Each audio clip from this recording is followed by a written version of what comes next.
Hi, my name is Adam Patch. I directed the trailer for The 4-Hour Chef, and I was also the editor, the animator, and the designer. And I wanted to share with you some behind-the-scenes look at my process and kind of see the evolution of the project as it came together. This was the very first edit I showed Tim. You'll notice in the bottom left there's some annotations that tell him what I was planning on adding later. So in this opening scene, I was going to add rain, fire, and a debris hut, which you'll see in the later edits. This opening shot of Tim ended up getting cut. We really loved the way that it looked, and it just seemed very beautiful, but it didn't really seem to work in the edit very much, so we ended up getting rid of it. So this is just raw, uncolor corrected footage. For you film nerds out there, we shot on the Red Epic with ultra prime lenses. My DP was Philip Briggs, and he did an awesome job as always. We shot this over 2 days in Seattle. We did all the interior stuff on one day, to the kitchen, and all the stuff that looks like sort of studio stuff or whatever is actually just the kitchen, and we would put backdrops in or different textures for the background and use the kitchen space just as our set. And then we did all the exterior stuff on the second day. There's a little cameo of my hand there doing all the sign language. And again, folding a shirt. Pretty great at that. And this last scene here of the book that's coming up is funny, is the book actually wasn't printed yet. It was still at the printer, so we didn't have a physical copy. So we found a book that was the closest in size and shape and shot that instead, and then replaced it later. So here's the second edit. Still sort of refining the edit itself.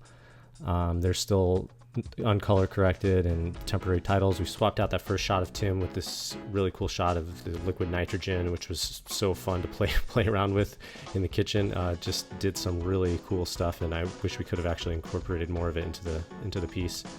Yeah, just kind of refining the edit a little bit. In our process, we would go back and forth a few times until we basically got a picture lock, which means I could start on doing all the graphics and the color correction and all the editing and stuff. And I had about a week turnaround on this project, so it was a fast thing. This was just the next day after the first edit. So one thing that people always ask about is the gutting of the turkey scene. It was something that we really wanted to include because it was such a big part of the book, and we ended up finding a turkey farm about 2 hours north of Seattle kind of last minute, and the farmer slaughtered it for us that morning, and Tim gutted it in the afternoon. It's pretty gross. We made sure that it got donated to the kitchen we were shooting at, though, so it went to good use. Here's the first time we can actually see the book as we've comped it. I had an intern at the time, Mike Del Muro, who did that shot, and he did a great job with it. So at this point we had picture lock, so everything has been sort of locked, and we're starting to refine it and add the details. You see I've added the fire and the debris hut and started to do the color correction.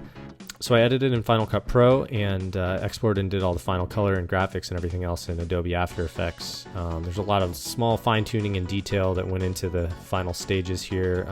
Keyed out the green fabric underneath the cards and put in felt texture, and I think I did 26 hours straight on the last push to meet our deadline, so there were a lot of little details that sort of all added up there at the end.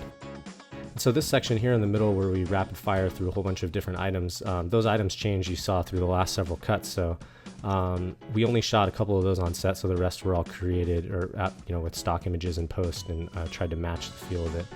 These shots were really fun. Our key grip rigged a GoPro to the end of a knife, and we have a lot of really cool footage of Tim kind of playing around in the kitchen with that. This last scene was actually shot in Gabe Newell's backyard, who was a friend of one of the people they were shooting with, and pulled a favor for us, so thankfully we had a beautiful location here. It was kind of the end of the night, and the crew had wrapped, and it was just my DP and I, and we were chasing the light, and it started raining, and it was we had probably about 10 minutes to get all that. And here's the final edit, as you've probably seen on the internet. Here's the fire and the debris hut. You can see added some rain, extra rain. It was actually raining, but I sort of enhanced that rain a little bit. There's our liquid nitrogen shot, and all the titles have been refined. And I tried to pull all the color palette and sort of the design inspiration from the book itself. Tim sent me a copy of the book before it was released, so everything sort of in the trailer was based off that, very purposefully, to try to make it all tie together and feel very much like the book itself. The shot of the eye is actually my eye. We shot Tim's eye and mine, and for some reason mine dilated more, so we decided to use that one. I think it looked cooler. Also, I just wanted to really get an eye cameo. Tim really did make that shot.